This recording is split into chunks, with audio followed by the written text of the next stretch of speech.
In this presentation, we will look at financial statements and payroll reports after having processed payroll which includes employer-paid health insurance, so we can compare and contrast it to prior payroll periods which do not have employer-paid health insurance, and compare it in particular to prior payrolls where we had dental insurance and vision insurance which were employee paid, looking at that comparison between the employee and employer paid options for insurance within QuickBooks. For more accounting information and accounting courses, visit our website at accountinginstruction.info.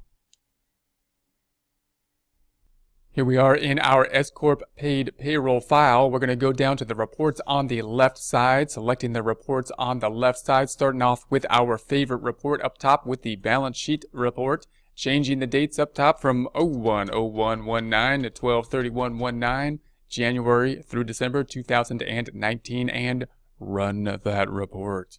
So there we have it. First, we think about the payroll. Usually we think about checking account going down, payroll expense being the other side. That would be the most simple payroll if we just had those two items affected. So first we'll take a look at the checking account.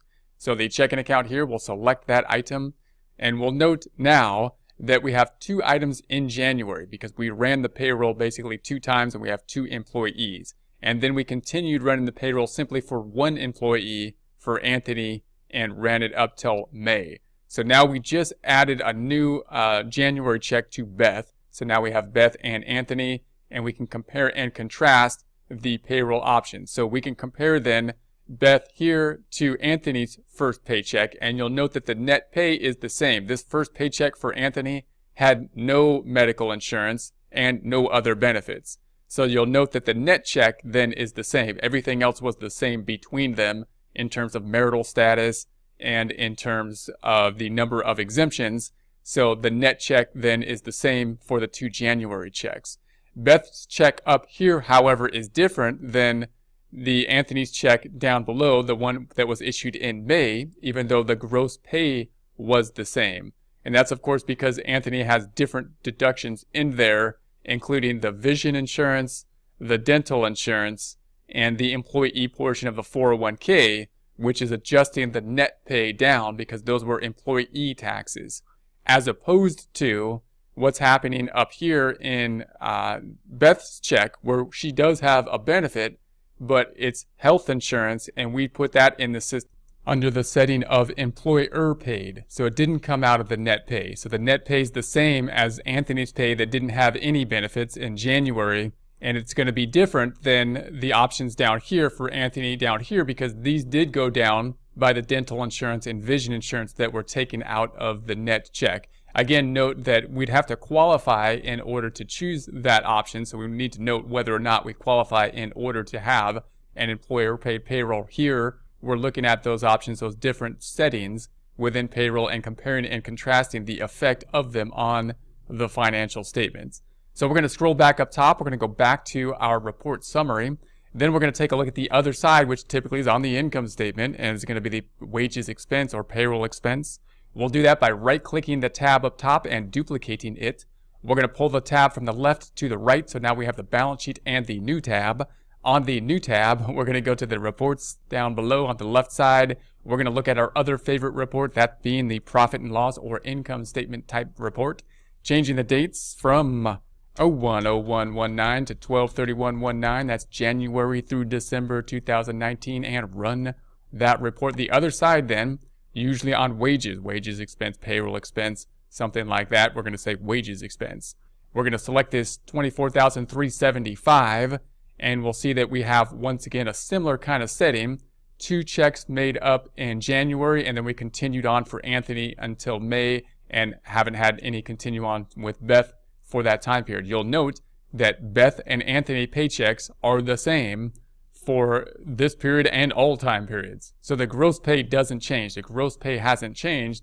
It's just simply being based on the hours that were recorded times the rate, and we've entered the same hours and the same rate under both employees for each paycheck, and therefore the gross pay is the same. All these things that we're entering into the system are not affecting the gross pay. They're affecting basically the net pay Possibly, and maybe not even that. In our case, what we paid this time for Beth is something that's being paid over and above, in addition to, on top of the $4,062.50 that is actually the wages that are being paid to Beth. So then we're going to scroll back up top. So, all right, well, we went back up. What's the difference then between those two? If we go back to the balance sheet, the difference is going to be recorded as a liability under the payroll taxes. So payroll taxes is going to be the federal income tax, Social Security, and Medicare on the employee side, and then anything that was withheld. So we withheld the 401k, not from Beth, but from Anthony in their payroll. So this isn't something that was in this current payroll, but has been withheld prior to that. California taxes, we won't focus in on that. The dental is not something that Beth had, but it's something that Anthony has. So that's the difference between them. The vision eye providers is something that's going to be insurance, once again, for Anthony. That's not what we added to on Beth's side. And then we've got the federal unemployment.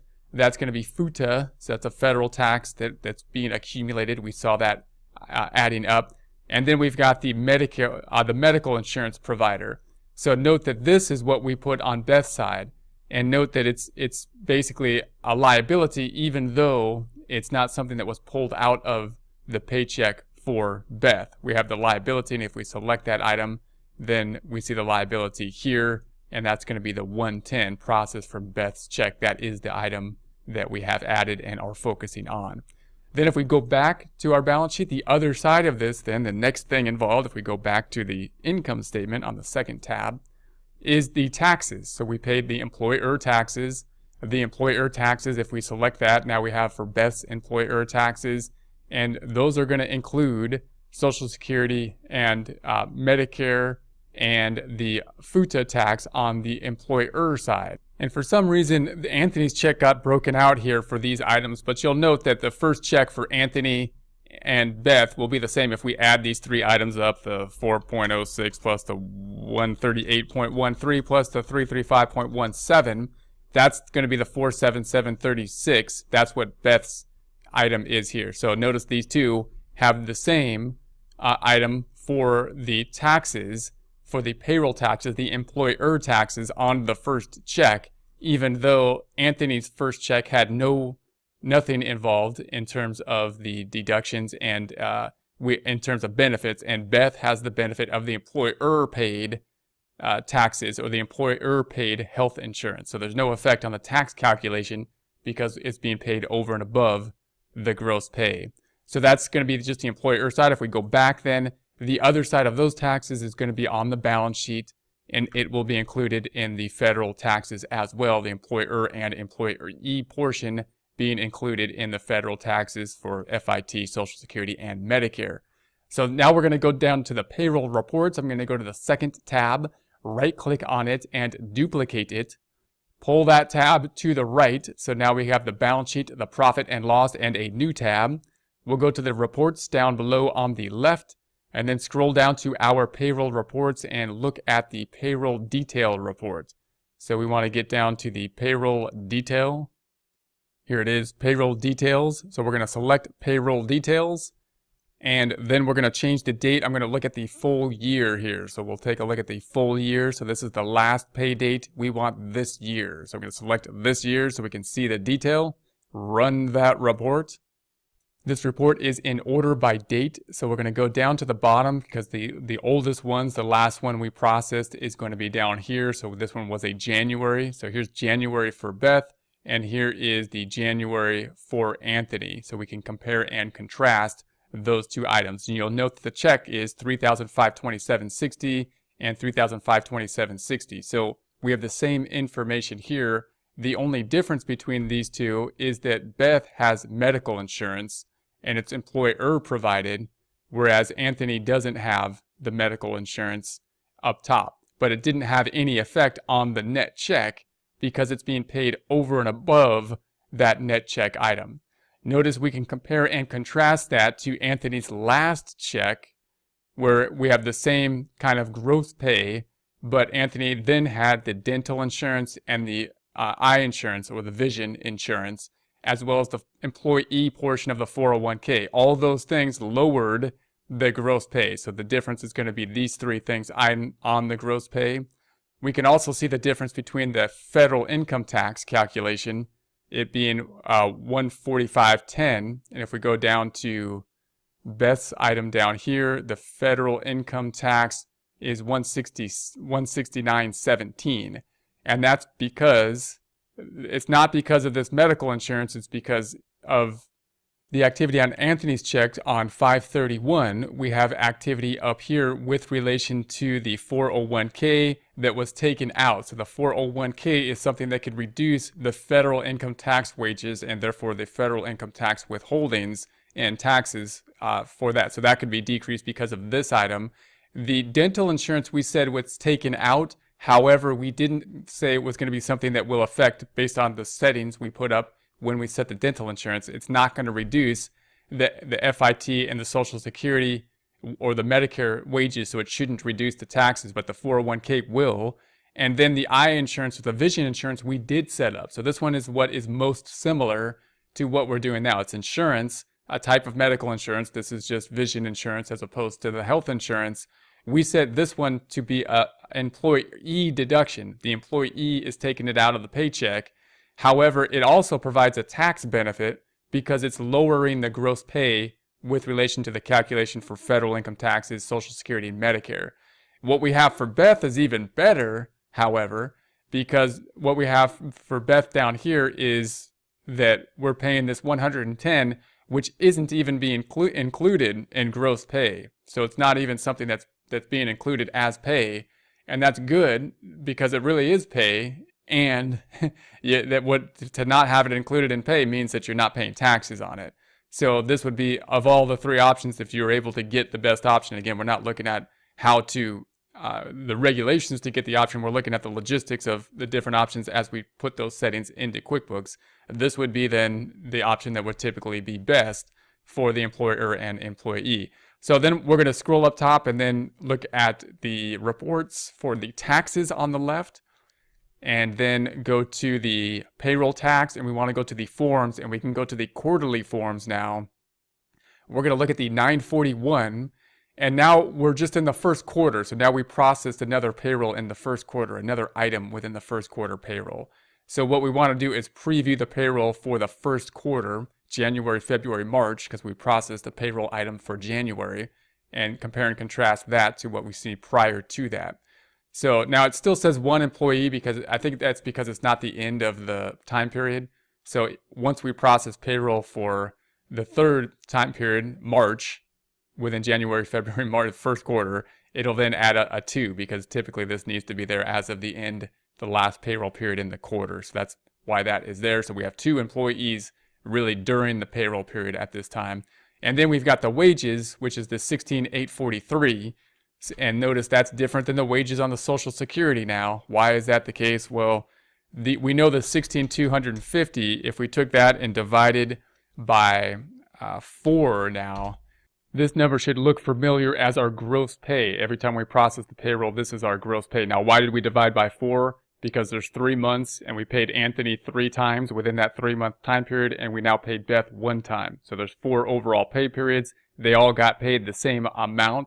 In gross pay terms, $4,062.50, and there's nothing that's reducing that amount for Social Security and Medicare. Later there was, in a later item, which we had after the first month, after the first quarter, we had the, I believe it was dental or vision. I think the vision was one that was going to affect this number. But as of the first quarter, we didn't have the vision insurance, so this basically represents the gross pay to our employees. And so this is what we would expect it to be. That's the gross pay. And the difference between the two, the 16,250 minus the 15,843.74 is the 406.25. And if we divide that by 2, we'll see if we divide that by 2, that's the amount that was put in for the 401k plan, the employee portion to the 401k plan. So, and that's what's going to be the difference between the FIT here and the Social Security. So it has nothing to do, in other words, with the Medicare we're doing now. It has to do with the checks we issued to Anthony, the last 2 checks where he had a 401k plan with an employee portion. That lowers the FIT here and the Social Security here is going to be just the gross pay as of the end of the first quarter. And then, of course, we multiply that times the employee and employer rate to get to the Social Security for the employee and employer. Then we do the same for Medicare, same. Now, rate has both employee and employer portion, employee and employer, then Medicare amount. Adding those two up and then adding up FIT, Social Security, and Medicare gives us the liability. We still haven't processed any of the payments, so this is just showing us the liability portion at this time.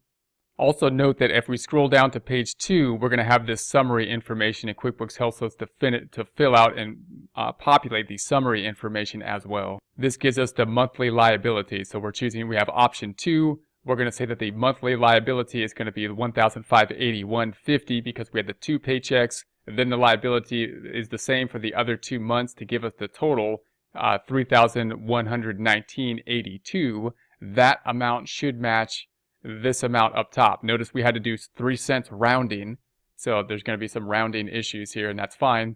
The IRS just says, hey, just tell us there's some pennies rounding, just tell us what they are, and then we can say that we now have tied into our monthly totals as well as tying into the yearly totals, or the quarterly totals, I should say.